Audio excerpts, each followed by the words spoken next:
بص يا سيدي، النهارده وانا قاعد في القهوه بتاعت قهوه الزمالكويه لقيت اخبار وانا ببص على الفيس ان الدوري السعودي مش هيصنف كاقوى الدوريات على مستوى العالم في النهايه. فالنهارده عشان اغير لك المفهوم ده جهزت القهوه وحضرت السميعه وجيت اكلمك ان ازاي الدوري السعودي سيصنف في النهايه كاقوى الدوريات على مستوى العالم. بس قبل ما ابدا وزي ما عودتك انزل يا ابني بالانتو.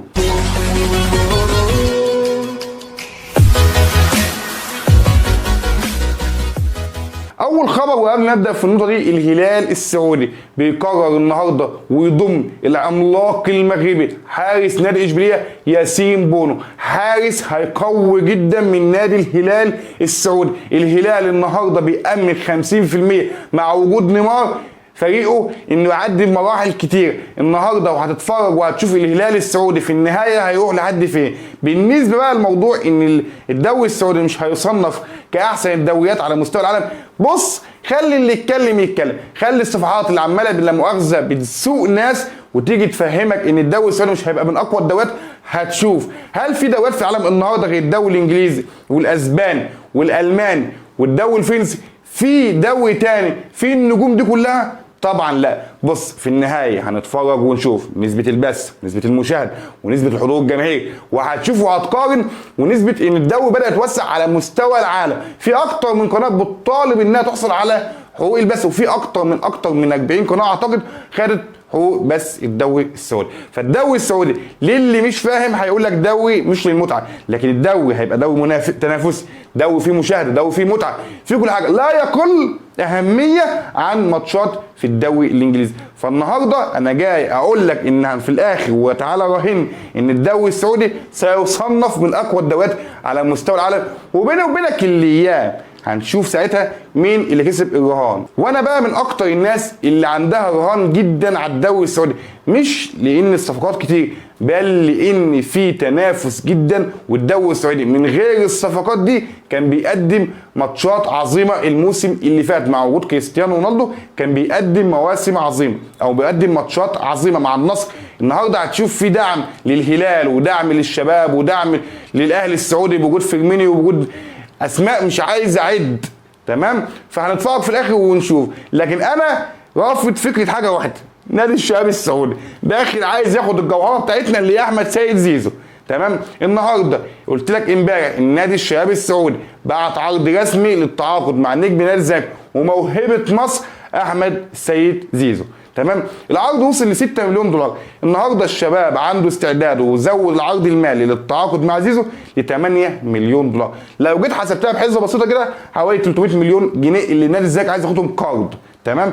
فعندهم امل كتير ان هم يحاولوا يقنعوا الزمالكاويه برحيل زيزو. لكن انت لو اتفرجت على الحلقه اللي فاتت قلت لك لو الزمالك عنده اداره بتفهم وهتقدر تعوضك، مع ان الدوري المصري ما فيهوش لعيبه تعوض زيزو، فهتضطر انها تبص للعيبه اجنبيه. يجيبوا مين بقى؟ هيجي لك نفس النسخ من سيرس اكريولا وابراهيم انضاي. فما تدورش وما تديش الثقه وخليك رافض فكره بيع زيزو واطلع بهاشتاجات واتكلم وقول نحن من غير زيزو مش هنبقوا موجودين الموسم الجاي. زيزو وابو الفتوح اهم لاعبين في نادي الزمالك. فالمخطط النهارده ان هم يفضوا نادي الزمالك، وده بيحصل تدريجي. لما يبيع نجمك اللي موقف نادي الزمالك على رجليه هيبقى مين في الفرقه؟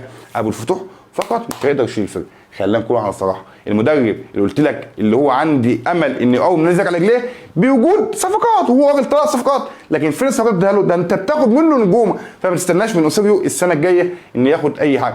احنا بنطالب وزير الشباب والرياضه الدكتور المحترم اشرف صبحي ان يدعم نادي الزمالك ويوقف على رجليه بوجود مجلس منتخب من اول وجديد تاني. الخبر الثاني واللي ممكن يصدمك ان نادي الشباب السعودي لو لقى الزمالك مش قادر على مطلب انه يبيع زيزو والجماهير متمسكه باللاعب سيوجه انظاره لمين بقى؟ تعالى خلينا نبص عليه، للتعاقد مع واهبه الاهلي ونجم الدوري الانجليزي السابق بيرسي تاو المتوهج في الموسم ده. الشباب قال لك لو الزمالك ما قدرش يبيع زيزو هنفاوض الاهلي للحصول على بيرسي تاو. فالدوري السعودي هيشطب كل اللعيبه اللي موجوده في مصر وبره مصر، مش مصر بس يعني، وخد نجوم الانديه في اوروبا، الانديه اللي هي زي الشباب والاتفاق هيحاولوا يضموا لعيبه سعرهم قليل عشان ينافسوا مع النجوم دي في الدوري السعودي. وكمان بقى في نقطه عايز اتكلم فيها من ضمن مميزات الدوري السعودي، لكن في مشكله واحده مع كثره الانفاق وكثره الفلوس في الدوري السعودي. في خبر ممكن يزعل كل جمهور الاتحاد السعودي وجمهور مصر بحاله ان نادي الاتحاد السعودي بيقرر وبيتفاوض النهارده عشان يفسخ عقد المحترف احمد حجازي اللي بيلعب في نادي الاتحاد السعودي، لان الراجل عنده اصابه ممكن يقعد خلالها 6 شهور ما يلعبش كوره. فالخبر ده لو صح دي غلطه تحسب لنادي الاتحاد السعودي. وهقول لك ليه يا سيدي، لانهم عندهم الموضوع دلوقتي اي لاعب عايزين يجيبوه هيجيبوه باي مبلغ وباي راتب، فوجود حجازي النهارده معاهم وفسخ التعاقد هيبقى علامه سوداء تحسب لمجلس اداره نادي الاتحاد السعودي، لان حجازي كان سبب من اسباب فوز الاتحاد بالدوري ووقوفه تاني على رجليه بشهاده الجمهور الاتحاد السعودي نفسه. بص يا سيدي بقى ننتقل لاخبار الاهلي المصري. بص لجنه تخطيط النهارده بتوصي بتجديد عقد، ودي حاجه مش عارف ازاي، طاهر محمد طاهر، الراجل اللي مش بيقدم بقاله اكتر من فتره طويله اي حاجه تحسب ليه انه يكون موجود في النادي الاهلي، لكن لجنه التخطيط عندها فكر تاني وبتوصي بتجديد طاهر محمد طاهر لكام؟ ل 2025 مع النادي الاهلي. النهارده انا قاعد بقلب في الفيس برضه وانا على القهوه لقيت بيراميدز بيعمل تيك تاك تاني، فقلت ايه الصفقه الجديده اللي هيعملها بيراميدز، وبقيت قاعد مستني الاعلان عن الصفقه، لكن طلعت الصفقه هي تجديد نجم نادي الاهلي السابق وبيراميدز الحالي احمد فتحي اكتر من موسم، او ما قالوش بصراحه كام موسم، لكن التجديد لفتحي ومستمر مع نادي بيراميدز. بص يا سيدي في حاجه تحسب بالنسبه لي انا لنادي بيراميدز، اللي هي ان هو المواهب اللي جت عنده ما قدرش يمشيها كده عادي، بل مجدين ومكملين.